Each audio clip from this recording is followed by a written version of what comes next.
considering you could get a Ferguson for about $700. So, ended up, John Deere scrapped that idea and went on to make the other tractors that are more popular that we all know today, like the A and the B. Okay, everybody.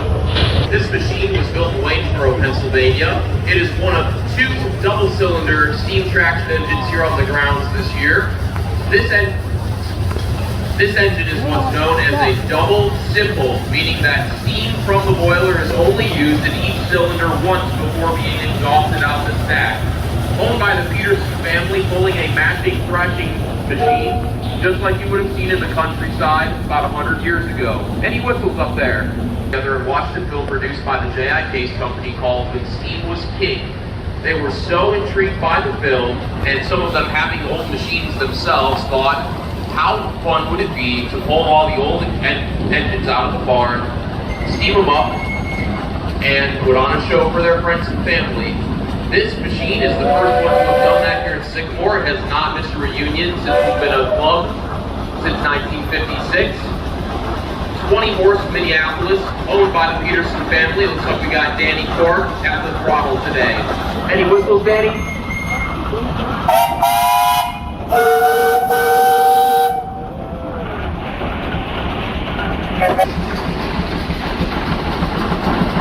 Here we have a 21 and 75 horsepower product of the A.D. Baker Company of Swanton, Ohio. These machines are characteristic as to their uniflow cylinder. They are extremely efficient in terms of fuel and water consumption. Again, owned by the Peterson family, Hampshire, Illinois.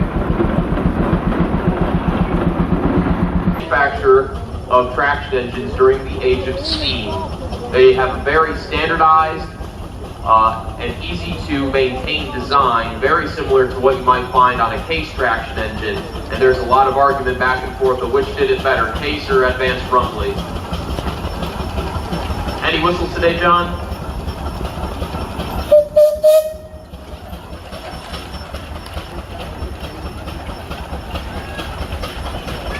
This guy looks like he's going the wrong way.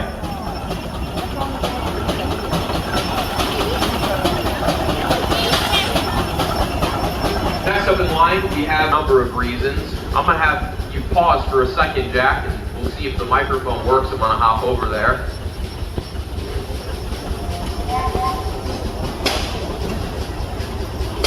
Okay, so I've asked Jack to come through the parade backwards so you guys on the bleacher side can see the engine side of one of these machines.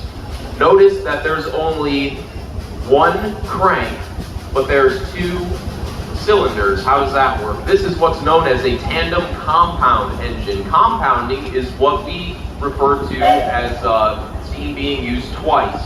So what happens is, since the force of an engine in a small cylinder at a high pressure is equal in force to a low pressure in a larger cylinder, you get twice the efficiency and heat out of the same batch of steam. So steam leaves the boiler, does the first batch of work in the small cylinder, is exhausted into the larger one, does the second batch of work, and then is exhausted out of the stack. That would help your farmer's fuel bill back in the days when it was important to not burn more coal than you had to. So we got Jack Stuffle at the throttle there today. It looks like Eric Sullivan is accompanying him. Any whistles, Jack? All right, thank you. This machine is from 1913. It is owned by Tom Runty of Maple Park, Illinois. I mentioned a moment ago that the Case was king. They built somewhere in the neighborhood of 35,000 machines. Good mid-size of the office, Holcomb, Illinois. Got the whole family up there. Looks like Austin's at the throttle, Grace is steering. Any whistles?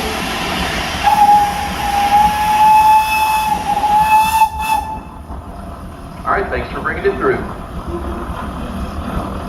Here we have our second port here of this machine is the canopy protecting the engine from the elements. A lot of people will see these and think that it was for comfort of the operator, but that was just an afterthought. The purpose of a canopy from the factory, since it cost extra, was to protect the expensive machinery if it was going to be outside for an extended period of time. Looks like we got Kevin Palzinski and Hunter Bellinger at the controls today. Any whistles? All right, thanks guys.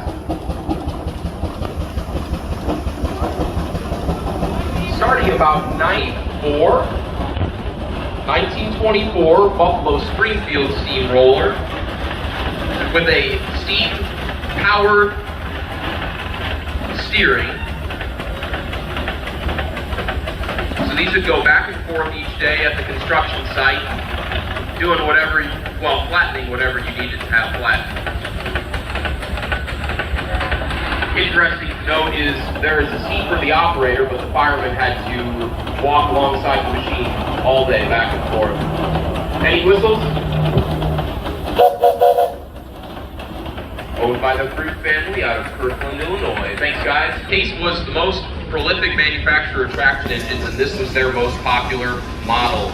It is a good mid-size engine. It can do belt work and pull a plow with absolutely no problems. A very versatile and all-around good design. Any whistles, guys?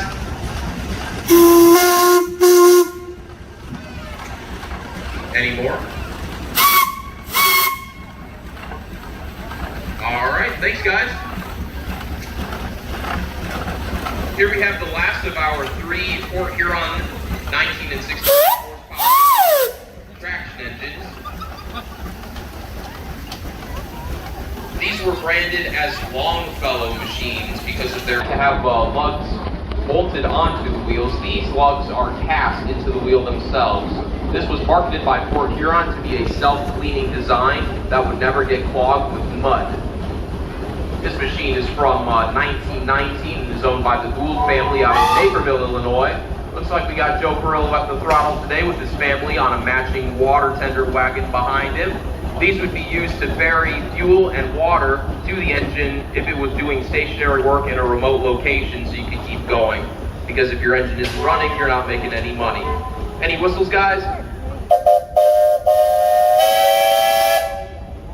All right, thank you. All engines to run various accessories like table saws or mills, things of that nature. So, a lot of these pieces have survived into the preservation era, such as the boiler and engine of this machine here, which is now mounted on a truck chassis to make a steam-powered doodlebug. This machine was built and owned by Bob Yelm out of Lombard, Illinois. You can find this one at several shows around the Midwest, ranging from Ohio down to Joliet. Any whistles, Bob? All right, thank you. A double-cylinder engine on the grounds this year. This is a 22-horse Ket-Gonerman built in Mount Vernon, Indiana. It, again, is a double cymbal, meaning that steam is only used in each cylinder once before being exhausted out of the stack. Owned by the Staley family out of DeKalb, Illinois. This one was recently repainted with fresh decals and is a resemblance of how it would have looked in 1925 when it left the factory. Any whistles?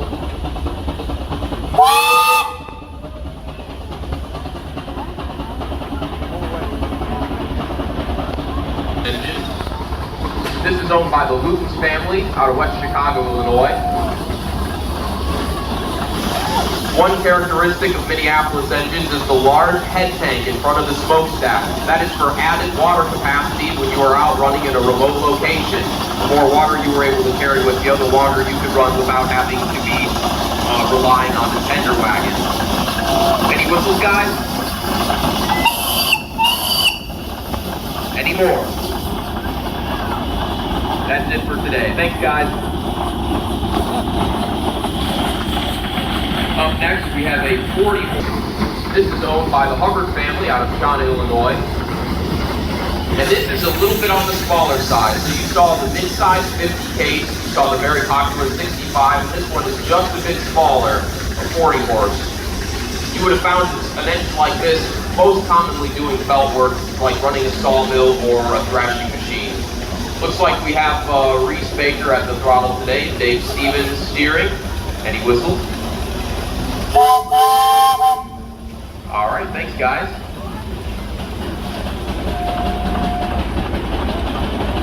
Following behind, we have a Case 15 and 27 tractor from 1920.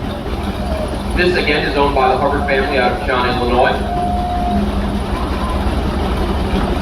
An unusual feature of some of these very early Case tractors is the fact that the engine is not mounted in line with the frame. It's actually mounted 90 degrees opposed to it. That design feature was later dropped, but it's a characteristic of extremely early Cases that were built during the transition away from steam power. And our last traction engine for the day, this is a 75 horse Case. This one was built in 1911, is owned by the Coling family out of Lee, Illinois. And these machines, particularly the 75 Case, were built to pull a plow and to do it all day long. It has extra large contractor bunkers for added fuel and water capacity and large extensions for added traction in the plowed field. Operated by Carl today. Any whistles up there, guys? Excellent, thank you very much. Steam didn't last on the American farm forever. Really, the heyday of steam on the American farm was only about 30 or 40 years, and this is the machine that ultimately was the death of steam. This is a roughly oil-pulled, very cosmetically similar to a steam traction engine with a large flywheel, large steel driving wheels, but instead of having to wait for hours to fire up and rely on water and fuel, all you had to do was turn this engine over and you were good to go. As long as you could provide gasoline, you kept going. And they were called oil cooled because they were oil cooled, which kept it from also rusting and freezing. This is a 1919 Russell 1224. This is owned by Steve Linker out of Alden, Illinois. Nicknamed the Boss. Very unique piece, beautifully restored. One of the only ones you'll see around. Here we've got a 1940 Farmall H of Bill Eschbach from Marengo, Illinois. It's also got a Vermeer 12-tile trencher behind it.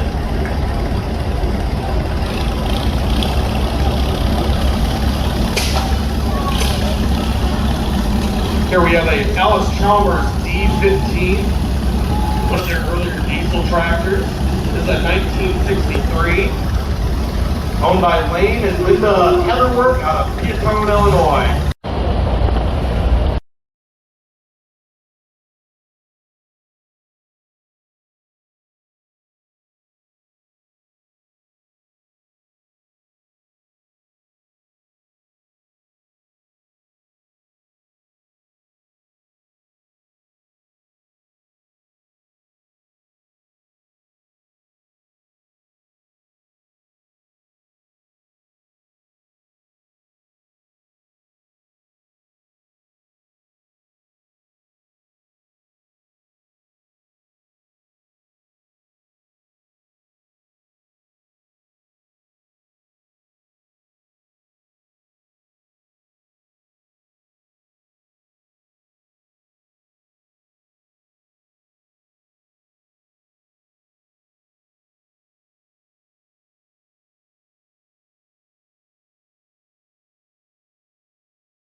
These out there.